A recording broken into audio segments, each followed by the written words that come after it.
I'm Angela Mejia-Moore with Rediscover Literacy, and today I'm going to talk about how can we increase a child's vocabulary. We all know that a strong vocabulary has many benefits. It gives us great communicative ability when it comes to reading, speaking, and writing.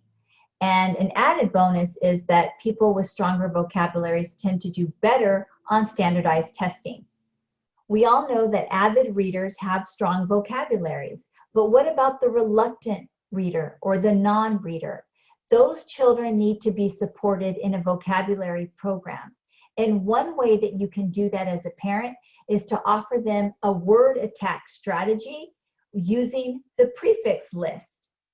But I'm not here just to tell you, give your child the most common used prefix list, because I don't want them to have to just rote memorize a whole bunch of prefixes. That's why today I have a special guest, Anna Martin, who is a linguistic teacher and who knows multiple languages and has taught students for decades. Hello, Anna. I'm so excited that you're joining me today. Hi, Angela. How you doing? Good. I know that you've taught a lot of students in all of these different languages, prefixes, and I'm just wondering, what have you found? What tips have you found when it comes to teaching kids about prefixes? Yeah, well, I'm glad you asked this question because when I was a kid, I was one of those kids that was given a list of prefixes and I was absolutely horrified. So what am I going to do with this list of prefixes? I can't possibly memorize everything and then use it when I'm reading. So this is something that I learned with time, and I did suffer with this when I was younger. Well, you're not the only one, because I still find in American schools that teachers, even myself, I got overwhelmed and I'm like, I know these kids need to know these prefixes, but I didn't want to give them a list to rote memorize. And I've been searching and trying to find what is a better way. And I know for a fact that research says that kids need smaller lists, tangible, manageable lists, so that they can actually start using them. I could see they had all been given useful advice, like looking at vocabulary lists, reading often, but it was not working for most of them. And so I started explaining, in order to help them, the reasons behind the different spellings and helping them see the underlying structure of the word formation and what happens when one sound meets another sound and how they mix with each other. I have this list, and we decided after speaking with you that today we wanted to really present students with a list on the negative prefix family. Excellent. So I'll go for it. I have my board here. Well, Indo-European is a language that we have reconstructed, and it's the language family of both English, Latin, and then many other European languages as well. We have reconstructed the negative sound as a n, yeah? That n, depending on the position in the word, could have different vowels going with it. Yeah. Now this n sound, which is a sound that you do with your nose, in Germanic languages, in English in particular, gives us the prefix un. Can you think of any words with the prefix un? How about the words unfair or unbelievable? Yes, excellent. Those are very Germanic words. We have unfair, unbelievable. So un, you see, it doesn't change whatever comes afterwards. Look, for example, if you are unable to do something, it would also be un. Yes? So it never changed the spelling. This is quite an easy one, isn't it? Yes. Yes. Well, it wasn't that easy with Latin, unfortunately. It was a bit more chameleonic. And this is something that started with Latin and then English also too. So I'm going to show you how it changed. So in Latin, this n prefix gives us the Latin in. You will be familiar with it. For example, we have it in words like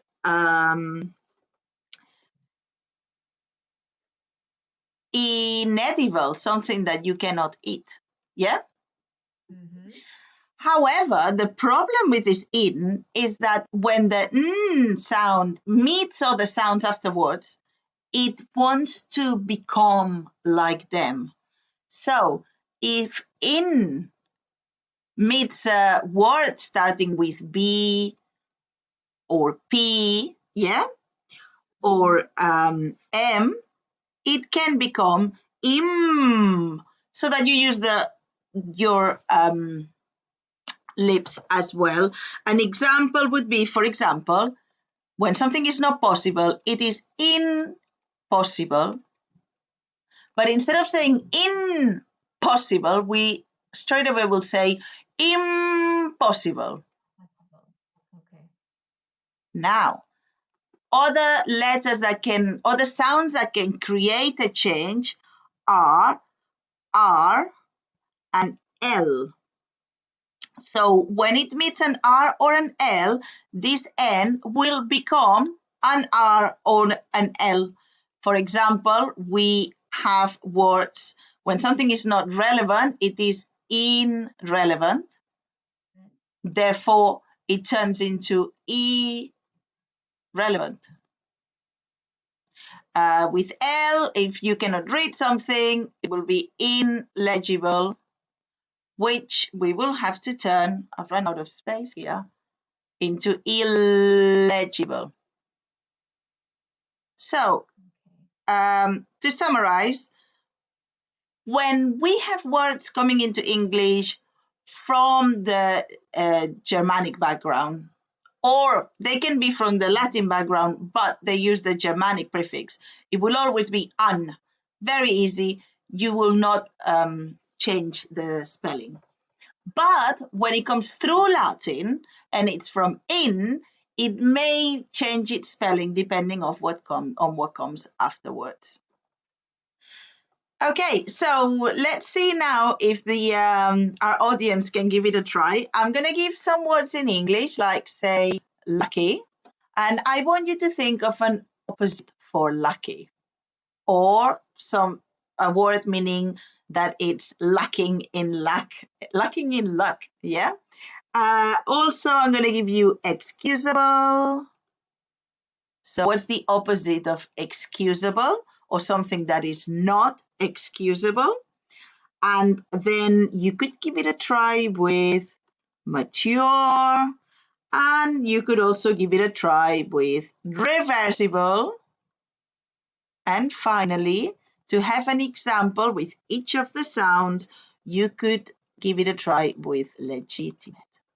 We are going to be checking the answers in the comments, so feel free to write it down below. I hope you enjoyed our video. Please like it, share it, and come back next week as Anna Martin and I continue to discuss the negative prefix family. We have a lot more information to say about this group, and I know Anna Martin will be there to sort it all out.